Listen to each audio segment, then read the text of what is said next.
Hey, AI, how you doing? I'm doing great. How you doing? Not too bad. Can't complain. Yes, you can, but just not to me. Exactly. So are you ready for Happy New Year? Yes. Are you ready to fire this bad boy up? Yeah, let's rock. All right.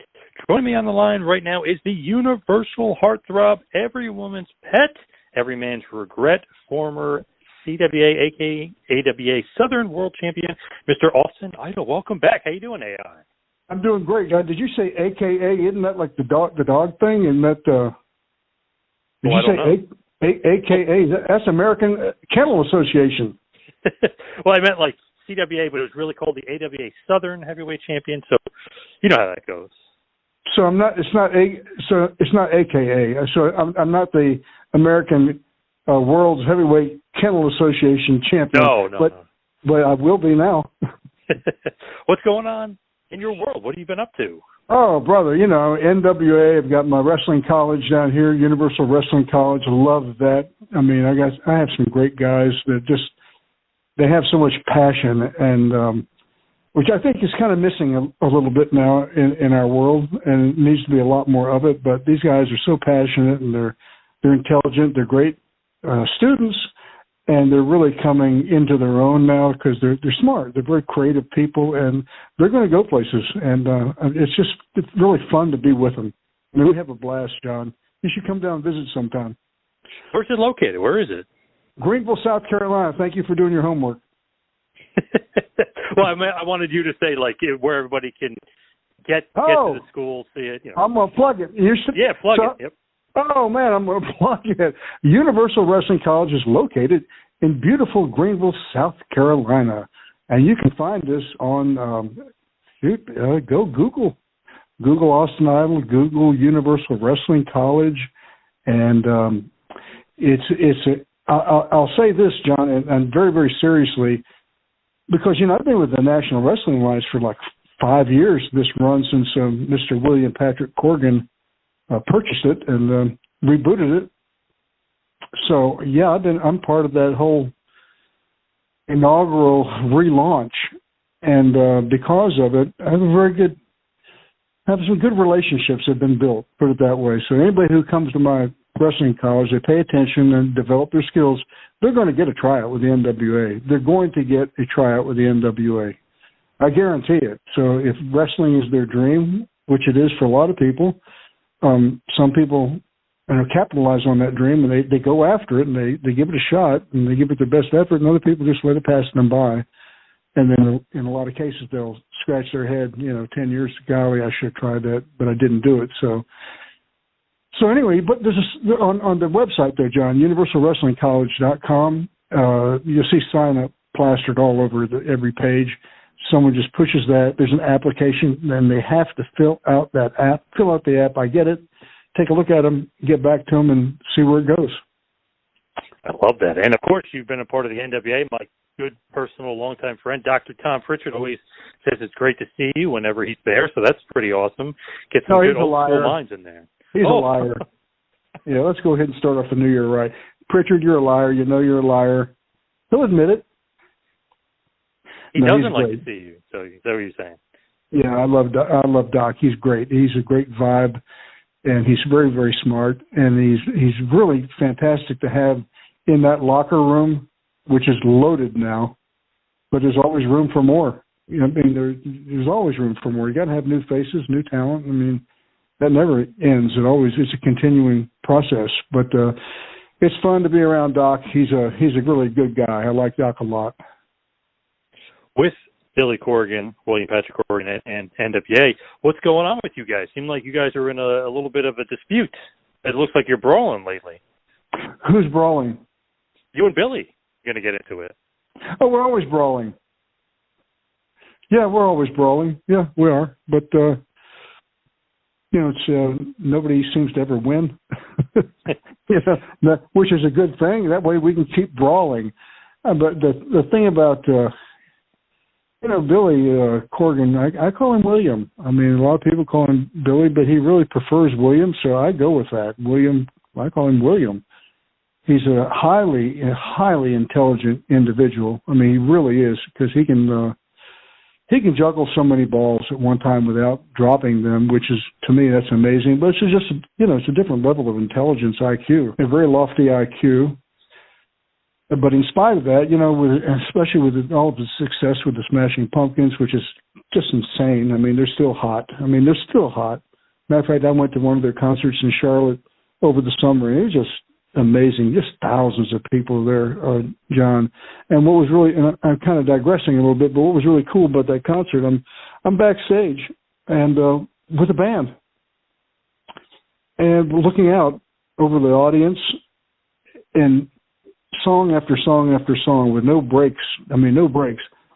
The crowd knew every word to every song, and it was like a cult experience, but it was just wild. But it sure was a lot of fun to go there and watch the band up front and live, and they're just like unbelievable. They really are. So he's a major league talented individual, and he's got a tremendous IQ and very smart, and we have a good relationship, We do. I got the chance to see them last summer as well. They're amazing. Where'd you see them? Holmdel, New Jersey, at the PNC Bank Arts Center. There was, I think they said that there was over 10,000. So I don't even know how much the place sold, but it was sold out. Well, that's a lot of people. Oh yeah, they were awesome. He still sounds great. Oh man, he's got pipes.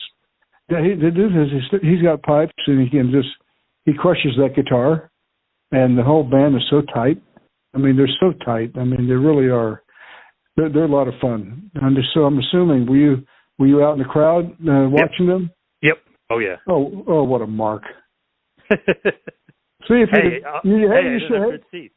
Hey, well, if you'd have reached out to me, I could have hooked you up and got you backstage. Hey, a good buddy of mine is friends with Billy. He couldn't even hook me up, so it's better to be friends with you, I guess. Oh, no doubt about that. There's you have to. There's a value there. You have to pay for it. Yes.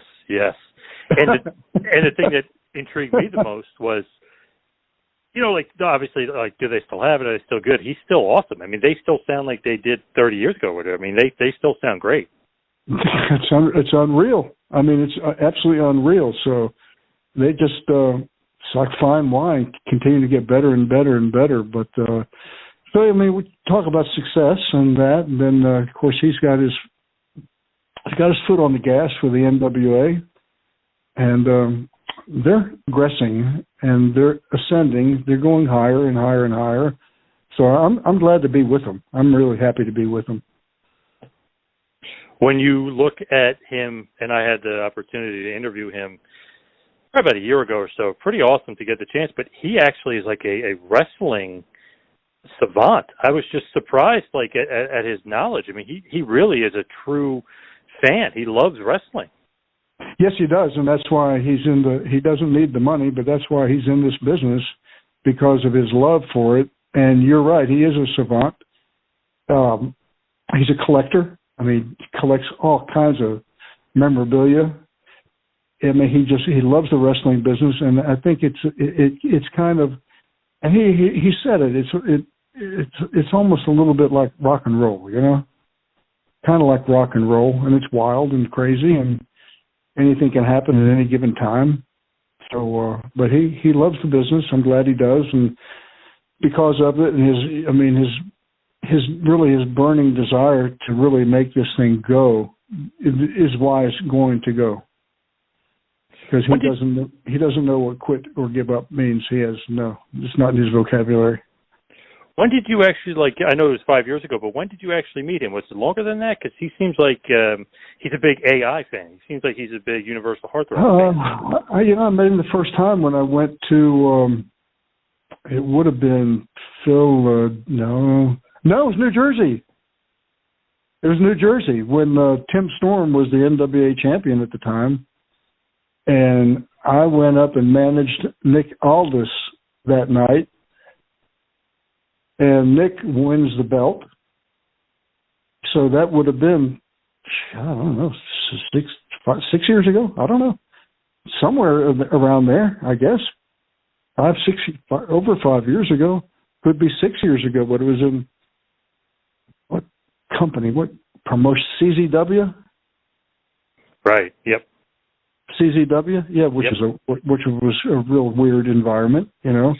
But it was, to say the least, you know. But it was a great experience. That's the first time I met him. Yeah, they picked me up at the airport, and but we hit it off immediately. He's so down to earth. Yeah, that was the Cage of Death, which is a weird. I've been to some of those. Those are some weird shows for sure. That back in 2017. Yep. Yeah. So, but he's a very earthy guy. You know, he's easy to talk to and fun to talk to. He's got a sense of humor. Believe it or not, he does have a sense of humor. Oh yeah, and I was surprised though. There was, I mentioned Smashing Pumpkins maybe for 30 seconds, and he really wanted to talk wrestling. Like he loves the business. Yeah, he does. You know, he can talk Pumpkins all day. I mean, you know, it's like, you know, asking a doctor about, you know, what, you know, they don't want to talk about that. They want to talk about something else. So it's cool for him. He can talk about something else. It's not music. It's wrestling, and wrestling is about as exotic as it's going to get for a business.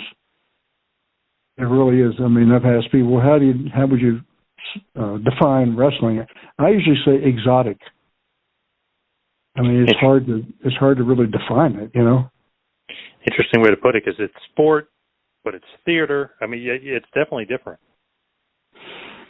Well, everything is a source of entertainment. You know, if it has anything to do with the media, you know, whatever it is. I mean, it doesn't make any in the news, which I don't watch the news. And I don't need to fill my head full of a bunch of negativity and who got shot, killed, murdered, raped, ripped off. You know, forget that. I mean, I have some people that say, why don't you watch the news? And that's why I tell them, well, why would I start my day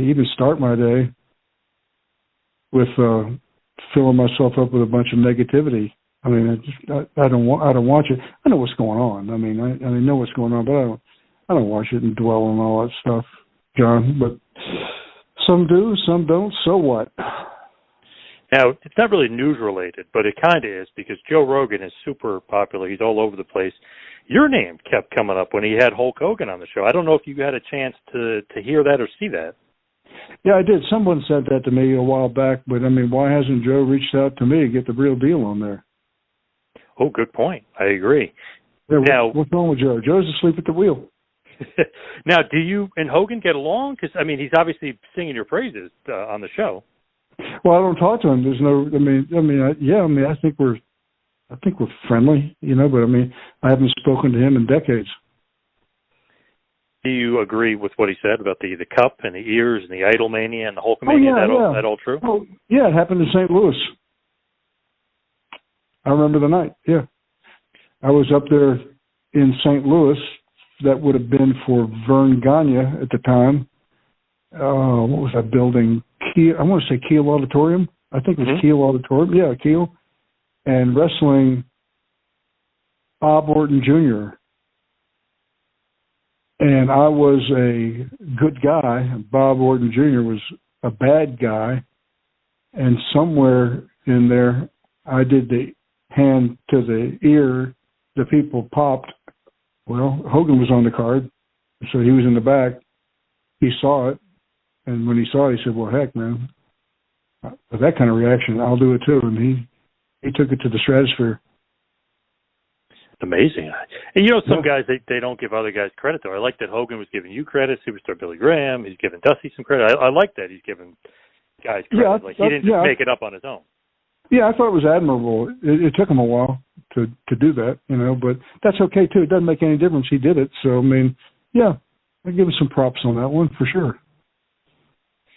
Now, also with you, everyone always talks about how the check. If you win the Battle Royal, you cash the check. I'm trying to remember. Who was the promoter? Shut up, John. I'm going to object to that, vehemently object to that. You don't really have any hard evidence. You know that. I mean, come on. Yes, true. You know, documentation beats conversation. We've heard that. But go ahead. But every time I see one of those checks, I immediately think of you, because my nephew won a bowling thing, and he got one of those checks. And I said, is that real? Like, no, it's not a real check. And I said, you know what? I go, there's a famous wrestler, Austin Idol, that they thought, you know, it's not a real check. you could actually cash that. I don't know if they actually cash. I'm gonna have to follow up with my sister-in-law, but I said you could actually cash that check. I don't want to take a look at that check. Yeah. And if they don't want cash, just send it down here to me. Yeah, it was pretty good though. I mean, he was only I think 8 or 9, but it was for a couple $100. I said I think you could cash that at your bank. I mean, was it like a tournament or? Mm-hmm. Yeah, bowling tournament. Yep. And he won the tournament. He won it. Yep. Well, maybe the check's real. I know, that's what I think. Well, that's one way to find out. Take it to the bank. Yep, that's what I said. Now you did that as well, didn't you? Isn't that a fact? Yeah, exactly what I did. Sure. What was the promotion, and who was the promoter? Well, it was in Atlanta, so I was wrestling for. Well, it would have been under the Georgia Championship wrestling umbrella, but it was a one-night only thing in Columbus, Ohio. Fred Ward was the promoter in Columbus. So it was Fred Ward in Columbus, Ohio. No, not Columbus, Ohio. Columbus, Georgia. And you win the Battle Royal. Obviously, yep. they give you and you literally just took it and brought it home and brought it to the bank. It was a real check. It was a real check. Well, what did he think, though? He thought that you were just going to throw in the garbage, or like, what did he like? You're not going to really take the check? Well, I wasn't thinking. I wasn't even thinking about it. You know, I mean, Fred Ward came into the ring. The Battle Royal was over. I win the Battle Royal. He comes in, has his suit on, promoter's suit on, and gets the microphone and makes a little announcement and hands me a check. I didn't even look at it. You know, just folded it up and kind of put it in my tights and, you know, raised my hand and went back to the dressing room and, you know, taking my tights off to get in the shower. And then there's the check, which I'd already forgotten about it. Really didn't even think twice about the check. And I looked at it and the check was said made out to Austin Idol. It was made out to Austin Idol, $5,000. And the purpose of the check was winner of the Battle Royal. And it was a company check. And I kind of looked twice at it. I thought, well, that's a legitimate check. But I really didn't think anything about it and put it in my bag. And I flew back to, where was I living? I think I was living in Tampa at the time, Tampa, Florida, and took the check and put it like in a sock drawer. And then I don't know if it was 2, 3 months, 4 months later. I really don't remember. But it was a little while later that I was coming up to the Carolinas. It was for Christmas, take a little trip to the Carolinas. I was going to drive it. So I was just packing some stuff, and I stumbled on the check. And when I stumbled on it, I looked at it and said, maybe it was so out of date. I mean, really, it was like 3 or 4 months old, the check. I looked at it and said, you know, and Fred Ward had a reputation. I mean, you know, I really pretty much typically don't say anything negative about anybody, but everybody knew he had a reputation. He was very, very stingy and greedy. That's the nicest way I can put it. Very stingy and greedy when it came to compensating wrestlers who appeared in his town. He was but we always made it up in the other towns where Jim Barnett was just the opposite. He was very generous. So you go to Columbus, Georgia, and say, okay, you know you're not going to get what you deserve, but Barnett will make it up from the other towns. So it all works out fine. But he was very stingy and greedy, and everybody knew it. All the wrestlers knew it, you know. They all knew that this guy, oh boy, he's going to get us again. So anyway, that was really kind of my motivation, to tell you the truth. So, well, you know what? Maybe it's time for a little payback. So I took the check with me. Driving up to the Carolinas and stopped in Atlanta. Yeah, stopped in Atlanta. Walked into the bank where I used to do my banking when I was, you know, wrestling in Georgia. That's where I did my banking. I had no account or anything. Just walked up, said hi to the teller, whoever she was. So I'd like to cash this check. How would you like it? I said hundreds would be fine. $5,000 in hundreds. Wow, awesome. I thought it was awesome. You know, of course I knew it was going to go back. The bookkeeper was going to find it, you know, but I didn't care. I mean, I really could care less. I wasn't even wrestling in the territory. I just didn't care, you know. It was like a payback. So, so 5,000 in hundreds. And made a nice little Christmas gift. And they did find it. bookkeeping did find it. They did find it, and they tried to get cute with me and intimidate me, but it didn't work. It didn't work out. You never gave it back then? Of course not. Nice. No. You did win the Battle Royal, to be fair. Yeah, it's too bad it wasn't 50 grand. Oh my God! Imagine that. You need a nice little Halliburton briefcase for that. Oh baby, yeah. And John, listen. At that time, the computer thing, the internet and all that stuff was, nothing. It was nothing. And so it was a word of mouth thing that spread like wildfire throughout the wrestling industry. Wildfire. And it was like I was a martyr. I mean, I became like a martyr. I mean, I could have run for some kind of wrestling office. I would have won it because everybody said, man, idle cash a check. And I did what they would have loved to have done, but they wouldn't do it, Yeah. Oh, yeah. Fear of what? Come on, fill in the blank. Fear of what? Fear of God.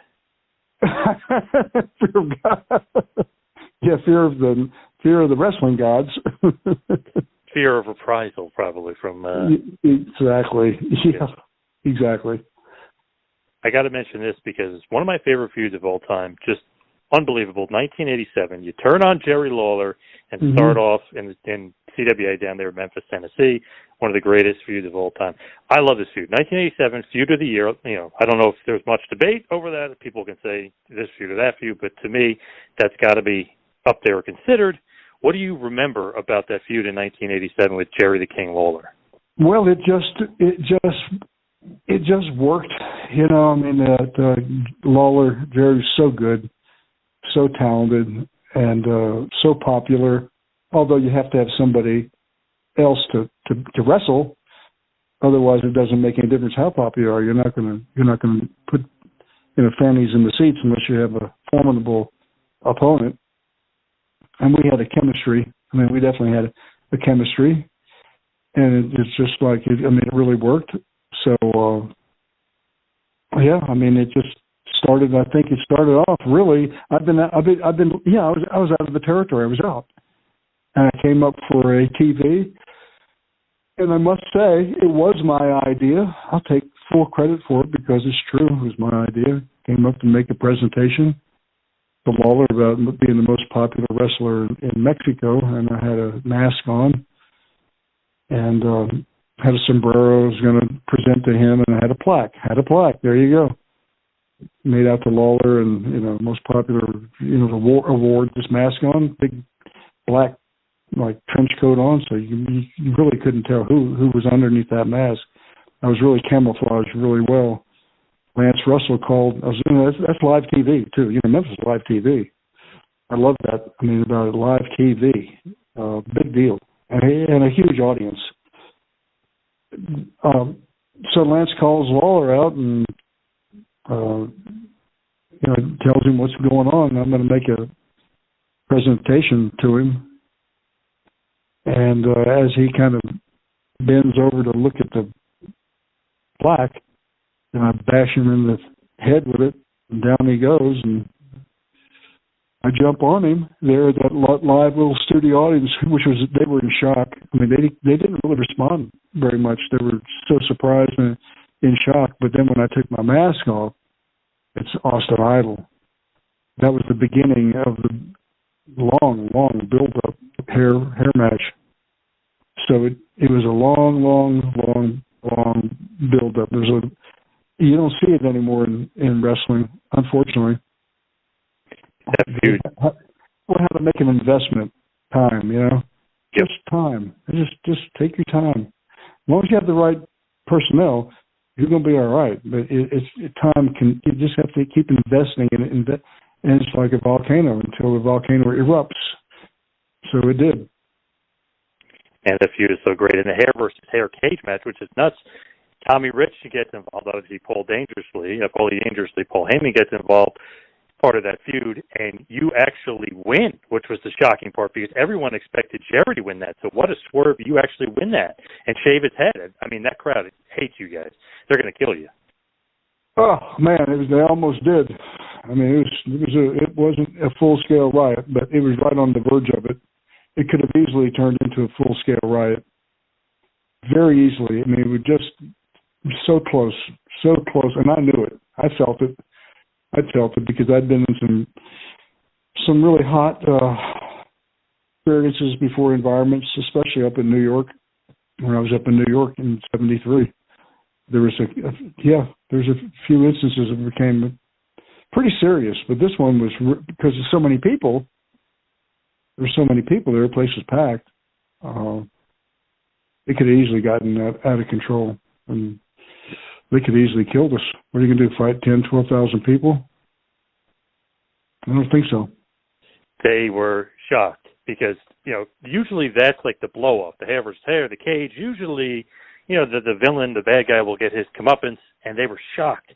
Tommy Rich was underneath the rim. I mean, you guys did that so beautifully. They just went nuts. They were not happy with you guys whatsoever. What a feud. Yep, it sure was. It's one for the history books. And if you look at it, it's one of Lawler's best feuds, if not his best feud, which is crazy to say because he feuded with Andy Kaufman and Dutch and Macho Man and Kamal. I mean, there's a million guys that came through the territory, and he feuded with them, and you could put your feud with him right up there as the top. Pretty amazing. Yeah, really, it is the top. I mean, it is, but you really hit on something. There's so many guys went through that territory, and a lot of them didn't draw any money. They really didn't draw money. They didn't, and they were big names somewhere else, but because of Memphis was so weird. I mean, it was very difficult, very, very difficult to be box office in Memphis because they did so many just weird and crazy things that didn't make any sense, and just like, I mean, honestly, some very cartoonish things. And I used to tell Lawler about it. I mean, I remember going to Memphis one night. There was 33 people on the card. Now, that's a lot. I mean, it's really a lot. And I mean, I looked at the program and I saw 33 people. I'm on top of Lawler. I'm thinking, well, everybody's going to get paid. And I mean, I went to Lawler because that's where my money was. I said, King, you got 33 people on the card tonight. And he's just a real nice guy and generous. Said, well, these guys, they got to make something too. I said, I agree with you, but just don't give them any of mine. Exactly. I said, you can give them some of yours. That's fine. You got plenty of it, but don't give them any of mine. And he said, don't worry about it, Idol. Don't worry. You're all good. But they did some of the weirdest stuff. I mean, you'd think that, I mean, some big names went through there that didn't draw beans. Yeah, some huge names came by and came through. They didn't draw beans. Nothing at all. But I did. Oh, yeah. Big draw as far as Memphis, that's for sure. Kind of didn't draw flies. Crazy, though. If you really look at it, like Jesse the Body was there, Macho Man, Hogan, the Road Warrior, Sting, the Ultimate Warrior. Like, everybody went through there. Such a crazy territory. Hogan went through there. Ken Patera went through there. Now, some of those, I mean, Randy did. He drew some money with me, by the way, with me. Patera, I don't think Ken had much of a run there, really. I mean, just a lot of guys, but they were great talents, and they went on to make their way up in New York and did phenomenal. So that's really the main thing. So when you guys were doing that feud with you and Lawler, did you purposely think you thought, let's change it up, but don't do the same thing we do with everybody else because you are making so much money? Let's keep a way to keep this thing going. Oh yeah, I mean, I was in and out of Memphis for about 10 years, John. I mean, there's nobody an outsider, because I was an outsider that had that kind of run. I mean, I was the only one. So being an outsider, and I had a great relationship there, so I had a voice. I mean, I had a pretty strong voice there, creatively. And I would always think really about a month in advance. I would lay things out for about a month in advance. I mean, it wasn't always all mine, for sure. but usually my ideas were good for about a month, and then I just kept that going. But I never stayed for any great lengths of time, so it wouldn't get burnt out and worn out and become like really kind of like everybody else. So I may go in for like 6-8 weeks, 10, gone. Yeah, I like that. Yeah. Oh, yeah. That's why I avoided that, and because everybody else, they just stayed there. They didn't really go anywhere, and they became, old hat. Oh, here's so and so again. Same old thing, same guy, same guy. Well, how are you going to really draw any money? I remember talking to Jerry Jarrett about you. This is a couple of years ago. I remember I asked him. He said he always had like a special deal with you that you didn't necessarily fit the mold of like the territory guy. Like you'd come in and you draw money, then you'd leave for a little bit, and people, when you come back, are dying to see you again or dying to boo you again. So he said it was always an interesting deal with you that you did pop in and out, but that you always kind of not did your own thing, but you almost superseded some of the guys in the territory. Well, absolutely. I didn't want to be like them. I didn't want to fit in with that. I wanted to stand out, but which everybody should anyway.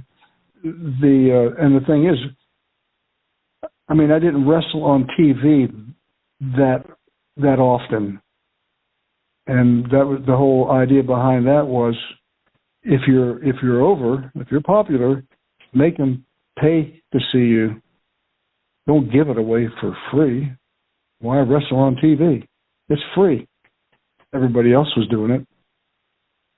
But everybody else was doing it, but that was one of the things that in the very, very, very beginning, when Jerry Jarrett called me and about coming up, and I said, yeah, that's fine. I said, but I don't want to wrestle on TV. And he didn't understand it. He said, what do you mean? I said, well, I don't want to wrestle on TV. I said, just bring me up, let me cut a promo. And so he said, okay. Yeah, so he did. And so that's what happened. That's how it started. I went up and I went out and cut a hot promo on live television, didn't wrestle, and stayed away from wrestling on television because I was going in and out, flying in and out. People you've seen this probably a million times like I have. Idol was afraid of flying. I was flying in and out all the time. Yeah, that is true. That because of the plane crash, everyone always says that you were afraid to fly.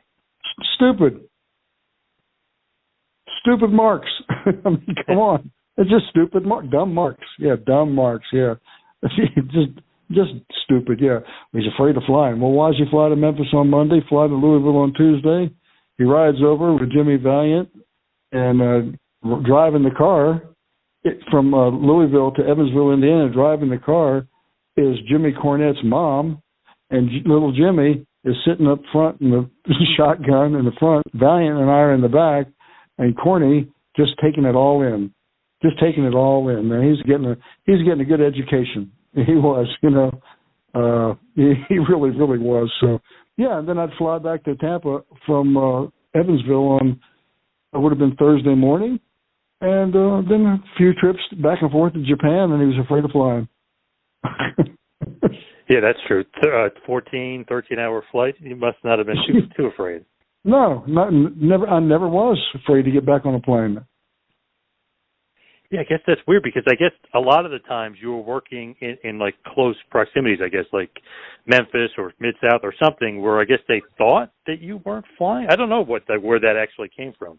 I guess just made up because of the plane crash, just completely made up.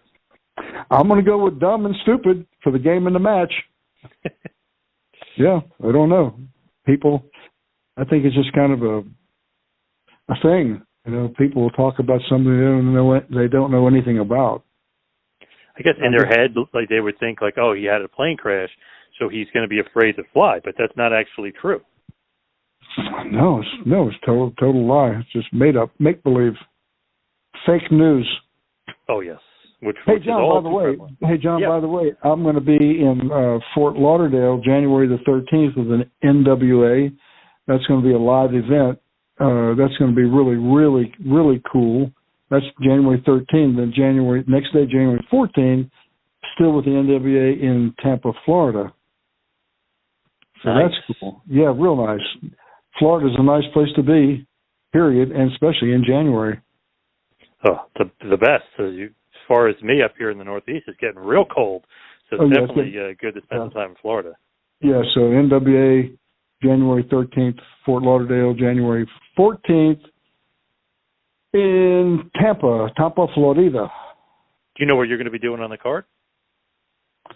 I have no idea. But you'll be there. That's the most important part. I'll be there, yeah. I think I'm managing Zion in, I'm pretty sure yeah, matter of fact, wait a second. We're in it's a 6-man tag match in Fort Lauderdale, if I'm not mistaken. And Zion will be one of the guys, and I'll be managing that trio, the three, against Joe the Bloody Nose Costanza, not Kazana. I call him Costanza. I guess you saw the thing with the bloody nose. Yes. Hey, he's like George Costanza. He's Costanza, yeah, not Kazana. George Costanza, yeah, the village idiot, and his two boys. I mean, I don't know what they. I mean, but I got to say, his guys, they're good. The country gentlemen, they're very talented guys. They're very, very talented guys, and they've got their heart and soul in this business, and they're definitely a great addition to the roster, the NWA roster. They're really rough and rugged and big and extremely athletic. I mean, very, very athletic. They can go. I mean, they can really go. So Costanza will be out there managing the boys, and then I'll be managing my guys. So that could be a little volatile. NWA Paranoia, cool name for this show. Great like some name. of these names, yes. You guys always have different names, like not Sam Hain, Saw Win, the Halloween show. That was kind of a cool name. Well, that's William Patrick Corgan. Yeah, he's very, incredible. Yeah, incredible. NWA obviously got a lot of stuff going on right now. Maybe some TV deals. I know they're on the CW app right now. People can watch. So NWA is out there, and they're doing pretty good right now.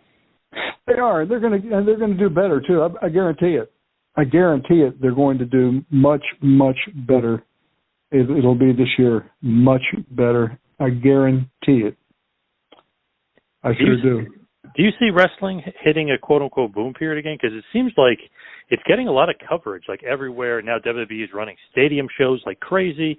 Do you see like a boom period coming? Do you see it getting more popular?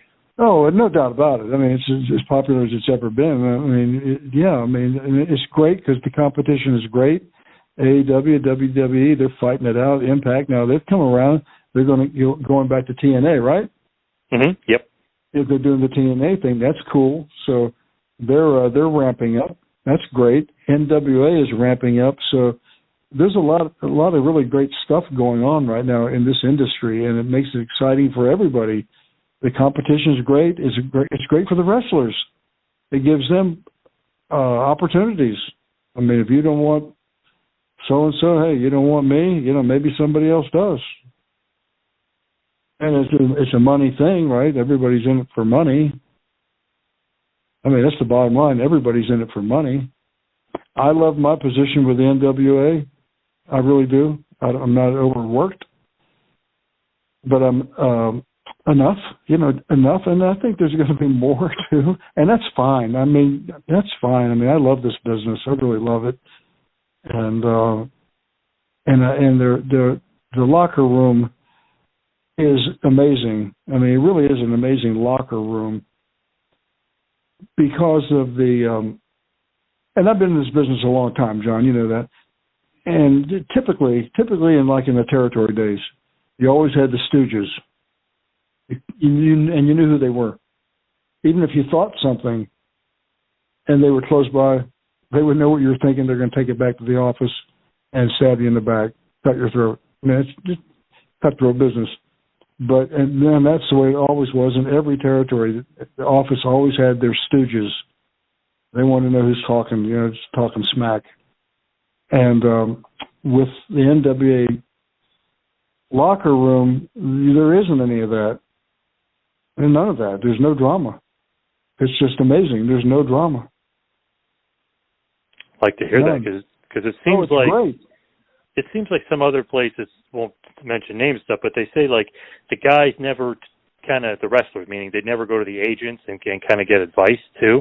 And I always find that to be kind of a little perturbing because wouldn't the agents be there and guys like you and Dr. Tom from the NWA perspective, like that type of guy, wouldn't you want to get, knowledge and stuff from them? So I always hear that from other promotions, not NWA, but from other promotions, that they're not really asking the agents and the veterans for help. I find that strange. Maybe too many cooks in the kitchen, huh? Ooh, big time, yes. Yeah, maybe too many cooks in the kitchen and talent having the, I don't know, the cojones, I guess, to go up to an agent and, give him a rash or, trash him, just, if you go back to, I'm going to go back to the territory days, you wouldn't go up to Bill Watson and give Bill any grief. No. He's going to punch you right in the nose. Eddie Graham would do the same thing. He'd punch you right in the nose. Oh, Bunganya, take you down, stretch you. Stu Hart. No, you wouldn't. You wouldn't because you couldn't get away with that. But some of these other places, you can get away with a lot of high drama in the back, which is not conducive for good business. It's just not conducive. It's not. You don't want that in your locker room. NWA does not have that in their locker room. It's a very cool place to be. I've seen people come and go. Why they're gone, I don't know. I don't ask. I don't get involved. When you look at wrestling too right now, you have OVW had that documentary on Netflix, which was really popular, called Wrestlers. And then even in the movie theaters, you got the Iron Claw, which is about the Von Erichs. So, wrestling is pretty mainstream right now. It's pretty crazy. Oh, it's very mainstream. It's very mainstream. ESPN, you're always hearing somebody reference something about wrestling now. Wrestling is so in vogue. It's so in vogue. It's a funny thing because, years ago it was like taboo. Oh, don't say anything about wrestling.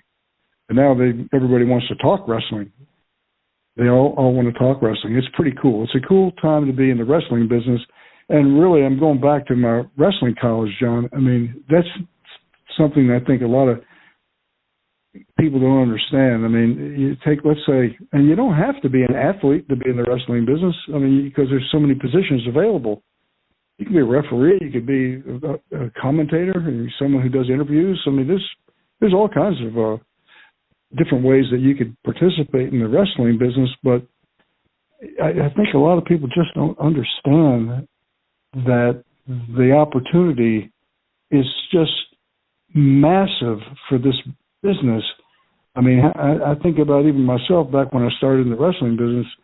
Heck, I was a construction worker. I was a power lifter and all that stuff, And I was athletic in school. I was athletic. But times have changed so much dramatically. Now, you can go literally from obscurity to notoriety in a relatively short length of time with unlimited income. So I think so you got a guy who maybe played football, maybe college football. I'm close to some colleges here like Clemson, University of South Carolina, locally here Furman University. So we have colleges with great programs, all within, the furthest one would be 90 miles away in Columbia, South Carolina, where University of South Carolina is, but Clemson's not far away.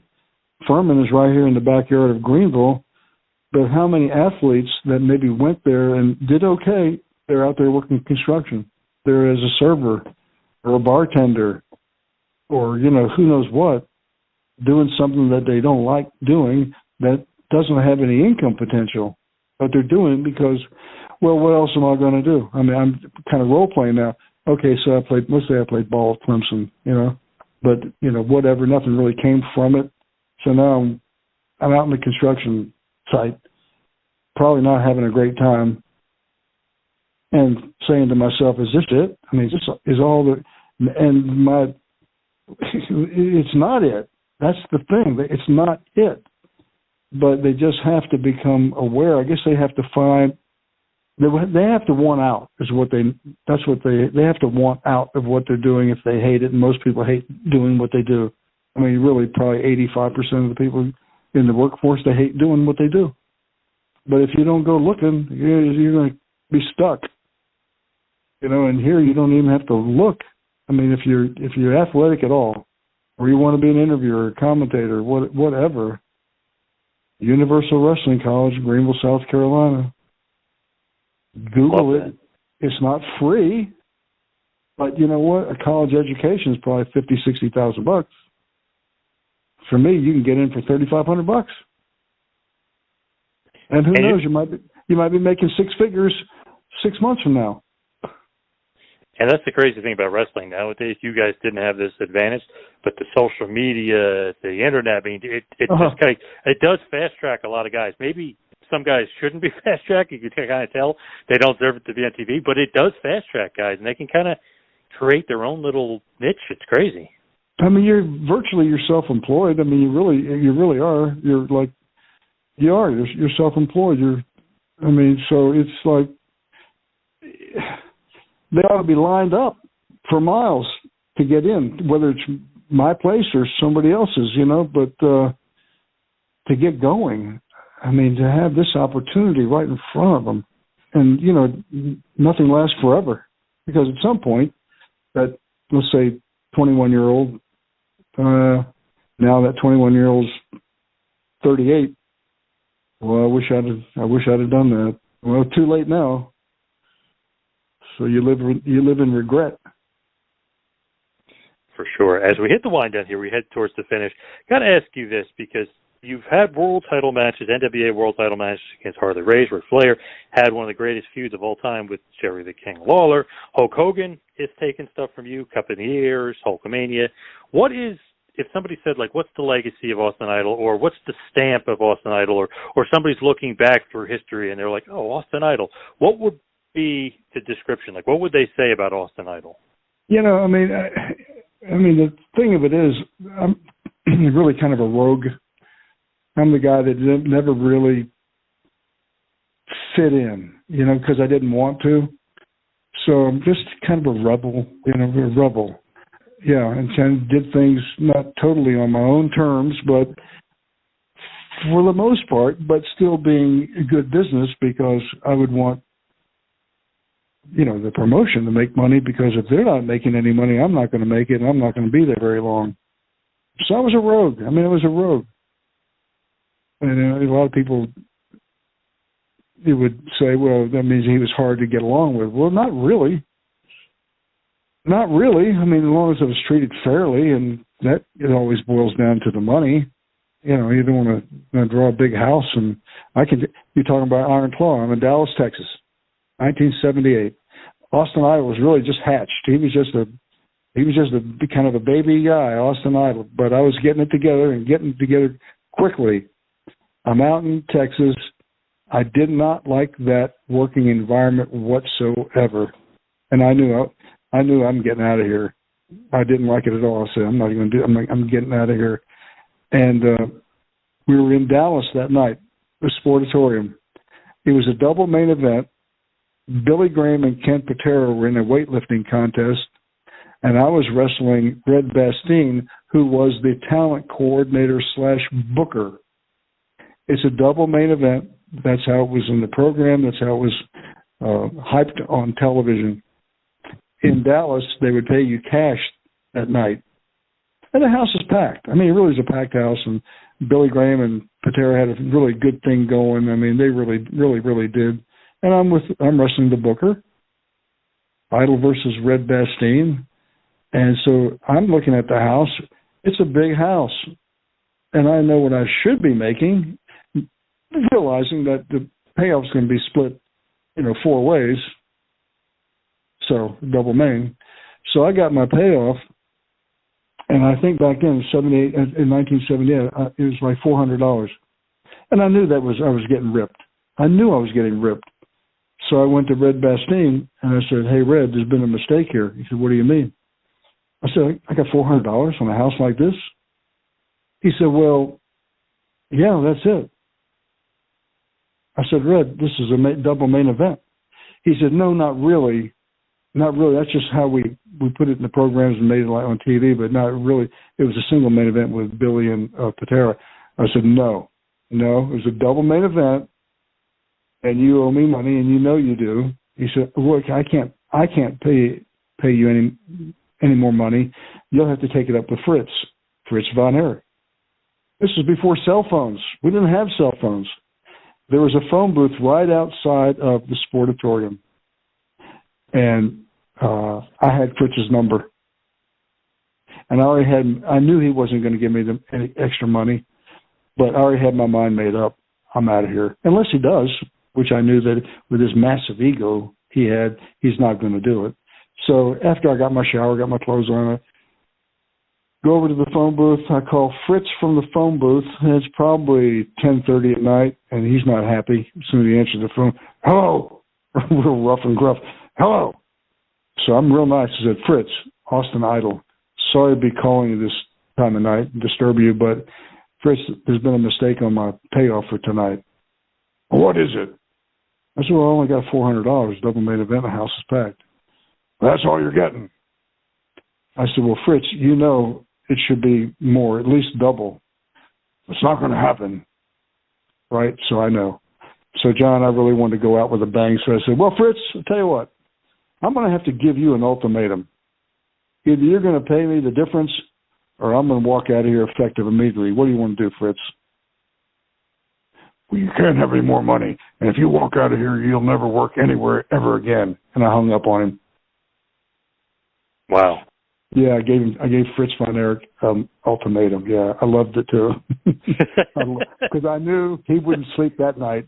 With an ego like that would bother him probably for quite a while. Can you believe what he did? He gave me an ultimatum. Who does he think he is? He's never going to work again. Well, I was booked in Portland, Oregon the next day.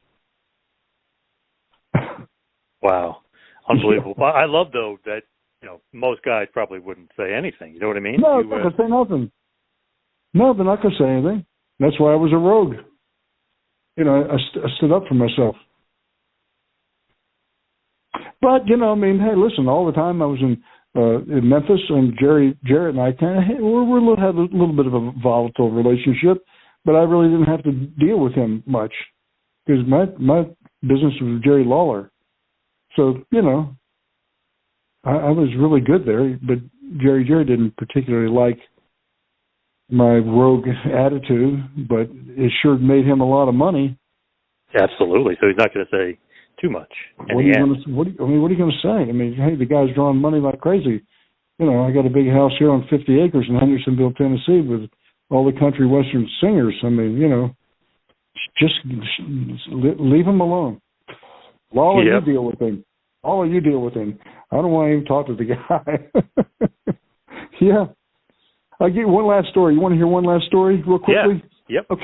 Okay, so I'm in Atlanta, Georgia. Ole Anderson was the booker at the time. Maybe it wasn't. Maybe it could have been Harley. I can't remember. But anyway, Bill Watts replaces him. Bill Watts comes in, and Bill Watts had a reputation. Big, bad Bill Watts, which he was, and had a reputation of really calling you down, calling you out onto the carpet in front of all the boys. And had no problem doing it, and we could embarrass you and insult you, but he was very, very smart, very detailed, a perfectionist, knew what he wanted. But his reputation was really hard to work for this guy. So he takes over the book, and he has a meeting, gets everybody together, has a meeting, and lays down the law and starts initializing late fines. If you're late for the town, it's $50. Second time, it's $100. Third time, you're fired. I mean, right from the first meeting, right from the get-go, yeah. So I could see, oh boy, where this is going.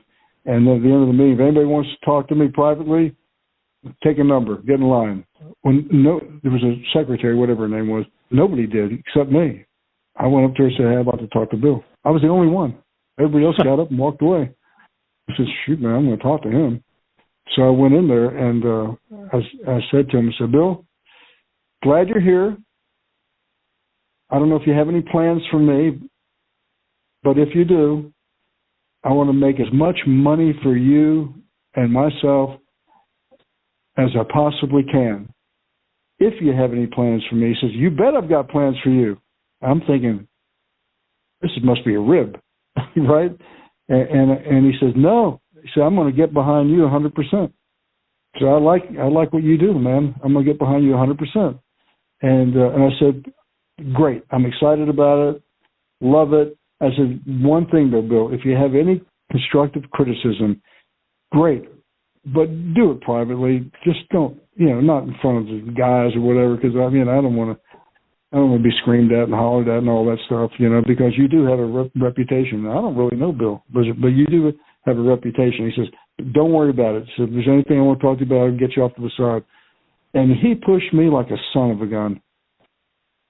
When I thought that I'm probably going to be leaving, because of the transition, I'm not one of his guys. I figured I'm probably going to be leaving, but it was just the opposite.